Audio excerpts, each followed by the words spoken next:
Welcome back. Today we're doing a deep dive into, well, a really central command, the Shema Yisrael. Verses 4 and 5. Exactly.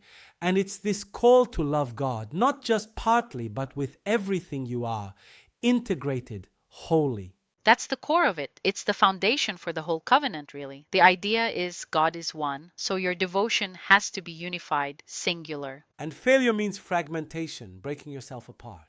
You can't compartmentalize this kind of love. It demands your whole person. Okay, so let's maybe quickly define the terms for everyone listening.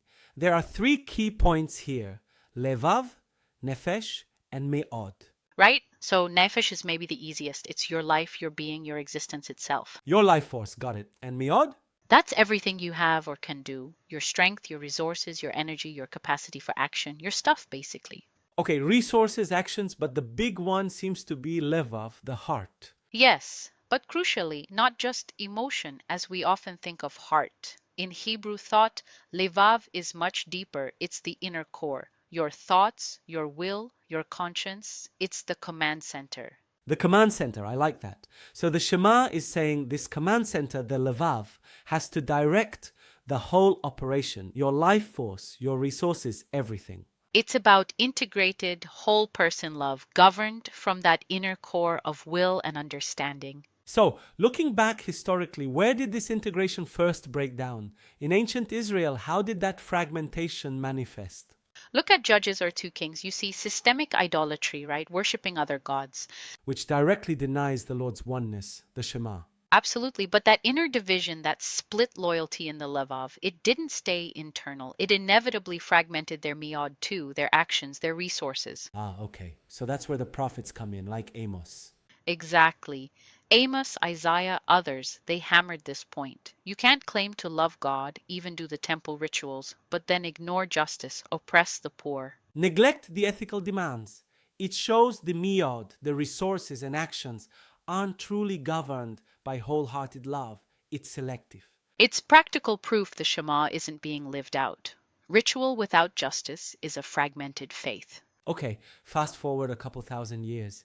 The Great Awakening in the 18th century, the problem seems to flip almost. In a way, yes, a different kind of fragmentation. Here, the crisis wasn't lack of feeling, but maybe an overemphasis on intense emotional experience. The nefesh, sometimes detached from or even overwhelming rational piety, the levav. And this got pretty extreme. I read some accounts. Oh, absolutely. The historical anecdotes are quite startling. We have documented reports of people physically convulsing during sermons, fainting. Some accounts even describe listeners grabbing hold of the pews Grabbing the benches, why? to save themselves, quote, from slipping into hell. There were other descriptions of behavior resembling wild animals. It was intense. Wow, that sounds less like devotion and more like panic. Well, it certainly raised questions. Jonathan Edwards, a key figure of the awakening, actually wrote extensively to correct this. He argued that true religious affections, genuine holy feelings, must spring from a sanctified understanding,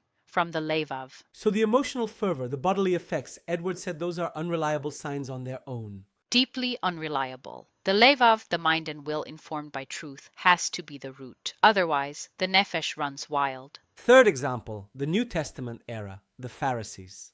This seems like another swing of the pendulum. Right. Here you see incredible dedication to external observance, meticulous application of miad, resources, energy, time to following not just the written law, but complex oral tradition. So lots of outward action, but Jesus had a major issue with it.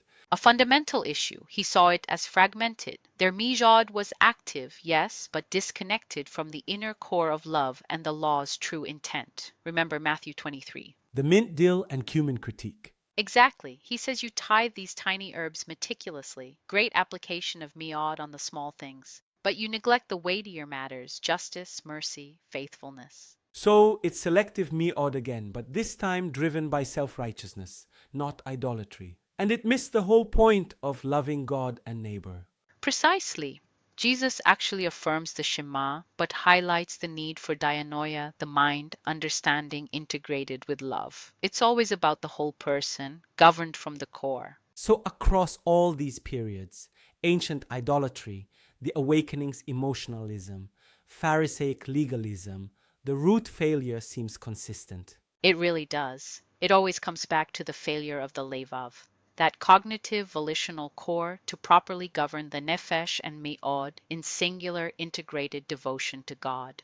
The human will just seems unable to maintain that integration on its own. Which points towards why the sources suggest the Old Covenant framework, relying on human willpower, ultimately showed its limitations. And it sets the stage for the promise of the new covenant. Jeremiah 31 talks about God himself intervening. I will put my law within them and I will write it on their hearts, on the Levav.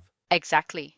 The solution isn't just trying harder, but a promised divine transformation of that inner core, enabling the very integrated love the Shema always required. Which leaves us with a powerful thought to consider. Right. If that inner transformation is possible, what does living out the Shema's truly integrated love, using your mind, your life force, your resources, actually look like in your day-to-day life? What changes when the Levav is healed and aligned by God? Something to think about.